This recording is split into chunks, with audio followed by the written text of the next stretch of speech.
bà chẳng chứ mình to từ sắc xa mũi tiết tới chùm nói tì bà mũi chứ tới score helping verb ok helping verb nơi khăn ai cái xa môi chùm nuốn cái đã thầm ta helping verb đấy có bằng tái helping verb nó có đối khné chùm môi nâng auxiliary verb đó rồi việc đa tù đối khné chùm môi nâng auxiliary verb đó để chứ ai prai này chỉ khmái tha kê gia sắp chùm nuôi ok kê gia sắp chùm nuôi tại vì chùm nuôi thôi class chẳng chứ mà mơ từng học khné và mà mơ này chùm mình đây viên tích sân helping verb or auxiliary verb và chẳng biết ta helping verb rồi có auxiliary verb nữa are performed important that work with another verbs to change the meaning of the sentence. Helping verbs are combined with the main verb in order to tell about the tense or altering the mood of sentence. Okay, một trong số bằng hành khám xa chỉភាសាខ្មែរសាជាថ្មីម្ដងទៀតអញ្ចឹងបើយើងបកប្រែមួយតែម្ដងពាក្យថា helping verb យើងប្រែថាកិរិយាសព្ទជំនួយបាទ auxiliary verb គឺន័យដូចគ្នាដែរបាទមានន័យថាយើងប្រើប្រាស់ដើម្បីជួយបាទដើម្បីជួយនៅក្នុងប្រយោគហ្នឹងអញ្ចឹងយើងមើលដល់គ្នា helping verb or auxiliary verb are performed important that work with another verb to change the meaning of the sentence. Okay អញ្ចឹងពាក្យថា helping verb ឬក៏ auxiliary verb គឺដើរតួ perform important មានដើរតួយ៉ាងសំខាន់ that work with another verb ហើយវាធ្វើការឬក៏ដំណើរការជាមួយនឹងកិរិយាសព្ទដទៃទៀត to change the meaning of the sentence បាទដើម្បីធ្វើការផ្លាស់ប្ដូរនៅក្នុងប្រយោគបាទនៅក្នុងប្រយោគOkay,ជាអានបន្តទៀត helping verbs are combined with the main verb ជាធម្មតា helping verb យើងប្រើនៅក្នុងប្រយោគមួយត្រូវផ្សារភ្ជាប់គ្នានៃ combine គឺភ្ជាប់គ្នាឬក៏ប្រើជាមួយគ្នាជាមួយនឹង main verb ជាមួយនឹង main verb in order to tell about the tense បាទដើម្បីបញ្ជាក់អំពីកាលនីមួយៗដែលយើងប្រើថាការប្រើប្រាស់របស់យើងវានៅក្នុងកាលឯគេនៅក្នុង present continue present perfect ឬក៏ជា future អីចឹងជាដើមអូខេ or altering the mood of sentence បាទកន្លែងហ្នឹងគឺមានន័យថាដើម្បីបញ្ជាក់បាទដើម្បីបញ្ជាក់អំពីដំណើរការនៃប្រយោគនីមួយៗអូខេចឹងយើងទៅមើលទាំងអស់គ្នាថា helping verb មានអីខ្លះអូខេword are used as a helping verb បាទចឹងយើងមើលពាក្យដែលយើងប្រើប្រាស់ជា helping verb បាទមាន to be បាទខាងលើ linking verb ក៏យើងនិយាយពី to be ដែរប៉ុន្តែវាដើរតួជា main verb ធម្មតាទេខាងលើបាទនៅក្នុង linking verb ប៉ុន្តែចង់និយាយបានថា to be វាជា linking verb ផងបាទវាជា main verb ផងហើយវាក៏ជា helping verb ផងដែរអូខេអញ្ចឹងនៅក្នុងឧទាហរណ៍ខ្ញុំនឹងបញ្ជាក់ប្រាប់យើងទាំងអស់បងប្អូនមិត្តអ្នកសិក្សាភាសាអង់គ្លេសម្ដងទៀតឥឡូវយើងមើលមកចំណុចបន្តសិនhave អូខេមានពី have have ក៏មាន has មួយទៀតដែរប៉ុន្តែចាំ detail តាមក្រោយ do can ហើយនឹង will អូខេមិនថា be មិនថា have មិនថា do can ឬក៏ will ហើយមានច្រើនទៀតដែលយើងប្រើប្រាស់ជា helping verb ប៉ុន្តែថ្ងៃនេះខ្ញុំលើកយកតែ5ចំណុចដើម្បីធ្វើបទបង្ហាញជូនបងប្អូនមិត្តអ្នកសិក្សាភាសាអង់គ្លេសទាំងអស់គ្នាអញ្ចឹងដើម្បីបានដឹងច្បាស់ថា helping verb ឬក៏ auxiliary verb ហ្នឹងវាមានលក្ខណៈយ៉ាងដូចម្ដេចអញ្ចឹងយើងចូលទៅមើលឧទាហរណ៍ទាំងអស់គ្នាជាមួយនឹងខ្ញុំបាទអូខេ for example ឧទាហរណ៍ Number 1 My mother is cooking food for lunch. My grandmother was praying in her bedroom. I have been a teacher for 19 years ago. For I will stay with you for 5 days. Number 5. Dara is going to be a good doctor. Sorry, Dara is going to be a doctor in the future. Number 6. Sochita does not go to Phnom Penh with you. Number 7. My friend can speak English very well, but she cannot write it. Okay, one more time. My mother is cooking food for lunch. My grandmother was praying in her bedroom. Number 3. I have been a teacher for 6 years ago. Number 4. I will stay with you for 5 days. Number 5. Dara is going to be a doctor in the future. Number 6. Sochita does not go to Phnom Penh with you.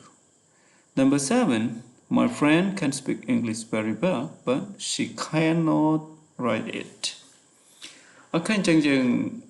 មកមើលទាំងអស់គ្នានៅក្នុងជំនួយនេះកិរិយាសព្ទដែលខ្ញុំ highlight ពណ៌ក្រហមបាទមាន is មាន was មាន have will is does can ទាំងអស់នេះគឺមុខងាររបស់វាគឺជា helping verb ឬក៏ជា auxiliary verb យើងមើលនៅក្នុង clear នេះ my mother is cooking food for lunch អូខេអញ្ចឹងដើម្បីបង្កើតដើម្បីបញ្ជាក់អំពីសកម្មភាពថាសកម្មភាពនោះវាកើតឡើងនៅក្នុងពេលណាឬក៏ក្នុងស្ថានភាពបែបណាយើងមើលទម្រង់នេះយើងនឹងវាបញ្ជាក់ពី thân ដោយសារតែមាន to be ទៅធ្វើឲ្យ clear មួយនេះយើងយក main verb បូកជាមួយ ing វាទៅជាកិរិយាសព្ទកំពុងបន្តអូខេអញ្ចឹងមានន័យថា clear មួយនេះគឺយើងនិយាយអំពី present continuous សកម្មភាពដែលកំពុងតែបន្តបញ្ជាក់ថាវាជា present continuous ដោយសារមាន is ជា helping verb មាន main verb បូកជាមួយនឹង ing. Okay, we go to number 2. My grandmother was praying in her bedroom. Okay, លោកយាយរបស់ខ្ញុំគាត់បានកំពុងតែធ្វើការបួងសួងឬក៏បន់ស្រន់ឬក៏យើងអាចប្រើថាសូត្រធម៌ was praying អញ្ចឹង was គឺជា helping verb praying បួងសួងបន់ស្រន់ឬក៏សូត្រធម៌ in her bedroom នៅក្នុងបន្ទប់គេងរបស់គាត់អូខេអញ្ចឹង was គឺជា helping verb praying គឺជា main verb បូកជាមួយនឹង ing ដែលយើងអាចបញ្ជាក់បានថា clear នេះគឺជា clear the say នៅក្នុង tense past tense present past continuous tense okay past continuous tense we go to number 3 I have been a teacher for 16 years ago I have been a teacher for 16 years ago ខ្ញុំបានក្លាយជាគ្រូបង្រៀនអស់រយៈពេល19ឆ្នាំមកហើយ I have been have គឺជា helping verb ឬក៏ជា auxiliary verb ឬ have been គឺជា main verb អូខេអញ្ចឹងកាលណាយើងមាន have បូកជាមួយនឹង verb 3យើងអាចបញ្ជាក់បានថា clear មួយនេះគឺជាទម្រង់ present perfect tense ដែលនិយាយអំពីសកម្មភាពមួយដែលកើតឡើងនៅក្នុងអតីតកាលហើយបន្តមកដល់បច្ចុប្បន្ន Okay, so we go to number 4. I will stay with you for 5 days. I will stay with you for 5 days. Okay, I will. Will គឺជា helping verb, stay គឺជា main verb. ជាធម្មតាយើងប្រើ will ដែលជា helping verb ជា will យើងត្រូវតែបូកជាមួយនឹង infinitive stay មិនថាជា stay ទេឲ្យតែគ្រប់កិរិយាសព្ទទាំងអស់គឺបន្ទាប់ពី will គឺយើងត្រូវតែប្រើកិរិយាសព្ទបច្ចុប្បន្នកាលធម្មតា will stay អញ្ចឹងបើកាលណាមាន will ដែលជា helping verb បូកជាមួយនឹង infinitive stay clear នឹងคล้ายទៅជាទម្រង់ future simple អូខេអញ្ចឹង will បញ្ជាក់អំពីទម្រង់អនាគតកាលធម្មតា Okay, will stay with you for 5 days. Okay, we go to number 5. Dara is going to be a doctor in the future. អានេះជា future plan បាទយើងអាចបញ្ជាក់ថាជា future plan ជាទូទៅកាលណាមាន to be បូកជាមួយនឹង going បាទឬក៏យើងអាចនិយាយថា be going be គឺជា helping verb be going ទម្រង់ជា future ដែលគេឲ្យឈ្មោះថា future plan បាទផែនការអនាគតផែនការចង់និយាយថាគម្រោងអនាគតដែលមានផែនការត្រឹមត្រូវច្បាស់លាស់ Dara is going to be a doctor in the future មានន័យថាគាត់បានគិតរួចហើយគាត់បានត្រៀមរួចហើយថាគាត់ធ្វើយ៉ាងណាដើម្បីឲ្យខ្លួនគាត់ក្លាយទៅជា doctor មួយរូបនៅក្នុងពេលអនាគតអញ្ចឹងអាចបញ្ជាក់បានថា clear នេះគឺជា clear future plan. Okay, we go to number 6. Sochita does not go. Sochita does not go to Phnom Penh with Jews. Sochita មិនធ្វើដំណើរទៅទីក្រុងភ្នំពេញជាមួយអ្នកទេអញ្ចឹងដាស់ដោយសារតែ Sochita ជា person singular យើងអត់ប្រើ do គឺយើងប្រើដាស់អូខេប្រើដាស់ដាស់ហ្នឹងគឺបូកជាមួយនឹង not បើសិនជាអត់មានដាស់ទេយើងមិនអាចប្រើ not ហ្នឹងត្រូវទេដោយសារតែនេះគឺជា rule នៅក្នុងភាសាអង់គ្លេសយើងត្រូវប្រើដាស់ហ្នឹងមកជួយជា helping verb មកជួយបូកជាមួយនឹង not ដើម្បីធ្វើឲ្យ clear ហ្នឹងคล้ายទៅជា clear negative អូខេคล้ายជា clear negative ដែលយើងអាចប្រែបានថាសុចិតាមិនធ្វើដំណើរទៅទីក្រុងភ្នំពេញជាមួយអ្នកទេ Okay, so we go to number 7. My friend can speak English very well, but she can not write it. Okay, my friend can គឺជា helping verb helping verb មួយនេះគឺជា helping verb ដែលយើងនិយាយអំពី ability speak គាត់អាចនិយាយ Okay ចឹង can ជា helping verb speak គឺជា main verb ជា clear ដែលយើងនិយាយអំពីសមត្ថភាពបាទ My friend can speak English very well មិត្តរបស់ខ្ញុំអាចនិយាយភាសាអង់គ្លេសបានយ៉ាងល្អ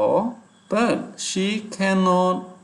write it Okay ចឹងដើម្បីធ្វើទៅជា negative clear ដែលមាន can គឺ can នឹងអាចបង្កើតទៅជា negative បានដោយខ្លួនឯងគ្រាន់តែយក can បូកជាមួយនឹង not Okay ហើយយើងបូកជាមួយនឹង infinitive ធម្មតាគឺ right Okay ចឹងយើងពិនិត្យមើលសារឡើងវិញទាំងអស់គ្នា is was have will is does can កិរិយាសព្ទដែលខ្ញុំបាន highlight ជាពណ៌លឿងពណ៌ក្រហមនេះគឺមានឈ្មោះថាជា helping verb រីឯកិរិយាសព្ទ ing ឬក៏កិរិយាសព្ទក្លន់ទី3 been stay been ឬក៏កិរិយាសព្ទ infinitive stay ឬក៏ verb going បូក go បូកជាមួយនឹង ing go speak ទាំងអស់នេះគឺឲ្យឈ្មោះថា main verb មានន័យថាយើងយក auxiliary verb combine ជាមួយនឹង main verb យើងប្រើ auxiliary verb combine ជាមួយនឹងកិរិយាសព្ទដទៃទៀតដើម្បីបញ្ជាក់អំពី thân នៅក្នុង thân ណាមួយឬក៏និយាយអំពីផែនការណាមួយនៅក្នុងពេលអនាគតអូខេអញ្ចឹងមុខងាររបស់កិរិយាសព្ទទាំងអស់នេះដែលខ្ញុំ highlight ពណ៌ក្រហមនេះគឺវាជា helping verb អូខេអានឹងគឺឲ្យឈ្មោះថាជា helping verb បាទអរគុណច្រើនចំពោះបងប្អូនមិត្តអ្នកសិក្សាភាសាអង់គ្លេសសូមជួយ like និង subscribe ជាការលើកទឹកចិត្តដល់ខ្ញុំបាទដើម្បីបានទទួលវីដេអូថ្មីៗបន្តទៀតសូមអរគុណសូមជម្រាបលា